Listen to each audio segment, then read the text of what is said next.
Hello guys, स्वागत है आपका इस चैनल पे जहां हम XHTML एंड CSS के बारे में पढ़ रहे हैं। तो इस वीडियो में हम लिंक्स के बारे में पढ़ेंगे। तो चलिए स्टार्ट करते हैं। फर्स्ट हम लिंक की डेफिनेशन से स्टार्ट करते हैं। तो लिंक क्या होते हैं? जो एक ऐसा टेक्स्ट होता है जिसमें हम किसी वेबसाइट में किसी और वेब पेज को एक्सेस कर सकते हैं। फॉर एग्जांपल जैसे ये एक साइट है तो इसमें कई तरह के लिंक्स दिए हुए हैं। जैसे ये एक लिंक्स है, तो अगर हम इस पर क्लिक करेंगे तो एक और वेब पेज ओपन हो जाएगा। तो ये तो एक टेक्स्ट है जिसे एज ए लिंक यूज़ किया गया है। तो हम किसी इमेज को भी एज अ लिंक यूज़ कर सकते हैं। तो जैसे ये एक साइट है तो इसमें कई तरह के इमेजेस दी हुई हैं। अगर हम किसी इमेज पर क्लिक करते हैं तो एक और वेब पेज ओपन हो जाता है। तो ऐसे ही हम लिंक्स ऐड कर सकते हैं। तो मैं आपको टेक्स्ट की तरह यूज़ करके बताऊंगा। तो लिंक के लिए एक डेडिकेटेड टैग का यूज़ किया जाता है जो होता है ए। तो मैं आपको ऐड करके बता देता हूँ।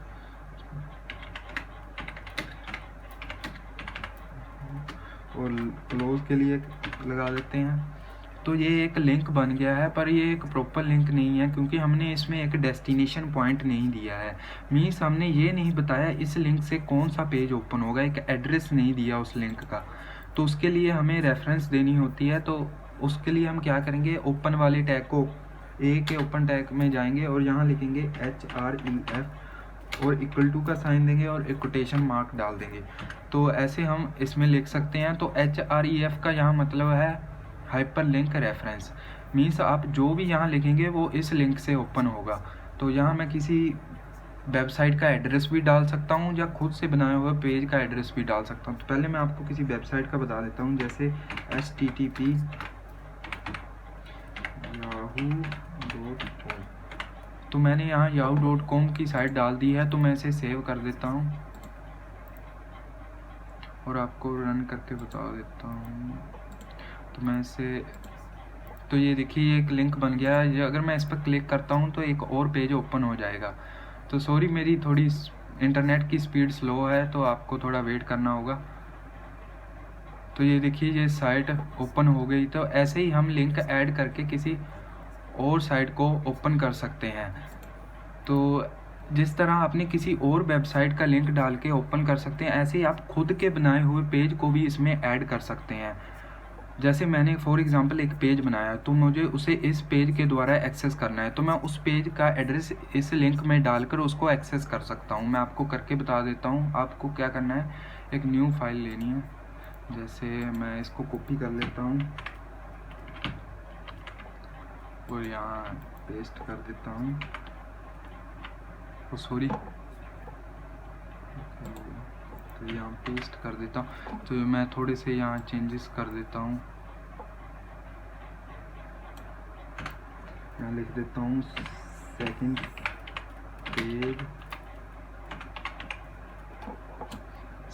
पेज। तो यहाँ इसका टाइटल भी चेंज कर देता हूँ सेकंड। तो इसे सेव कर देते हैं। तो यहाँ आपको एक चीज़ ध्यान रखनी है, यहाँ ये फाइल आपको वहाँ सेव करनी है जहाँ आपने लिंक वाली फ़ाइल सेव किया है। तो दोनों फाइल आपको सेम जगह पे सेव करनी है। तो मैंने दूसरी फाइल डेस्कटॉप पे सेव की है तो मैं इसको भी डेस्कटॉप पे सेव कर दूंगा। तो आप किसी फोल्डर में भी सेव कर सकते हैं। तो पहले मैं इसका नेम चेंज कर देता हूँ, new1.html, और इसको और ऑल टाइप्स पे जाके यहाँ HTML फाइल पे क्लिक कर देंगे। तो हाइपर टेक्स्ट मार्कअप लैंग्वेज यहाँ क्लिक कर और इसको सेव कर देंगे। ठीक है। तो यहाँ आपको क्या चेंज करना है, यहाँ आपको उस फाइल का एड्रेस डाल देना है जहाँ आपने पहले वेबसाइट का एड्रेस डाला था। तो मैं यहाँ डाल देता हूँ। तो मैंने इस फाइल से new1.html, तो आपको एक्सटेंशन भी साथ में यूज़ करनी है। तो इसे मैं सेव कर देता हूँ और दोबारा से उस पेज पे जाता हूँ और उसको रिफ्रेश करता हूँ। तो अगर मैं इस पर क्लिक करूँगा तो ये देखिए, तो ये वो वाली साइट ओपन हो गई है जो हमने नई वाली बनाई थी। तो ये वाली साइट जो हमने बनाई थी वो ओपन हो गई है। तो ये देखिए। तो ऐसे आप किसी अपने खुद के बनाए हुए पेज को भी लिंक के थ्रू एक्सेस कर सकते हैं और किसी और वेबसाइट को भी कर सकते हैं। तो आई होप आपको समझ आ गया होगा लिंक्स क्या होते हैं और इसको कैसे ऐड करते हैं। तो अगर आपको कोई क्वेश्चन है तो आप नीचे कमेंट करके मुझसे पूछ सकते हैं। So thank you so much for watching, see you again in next video.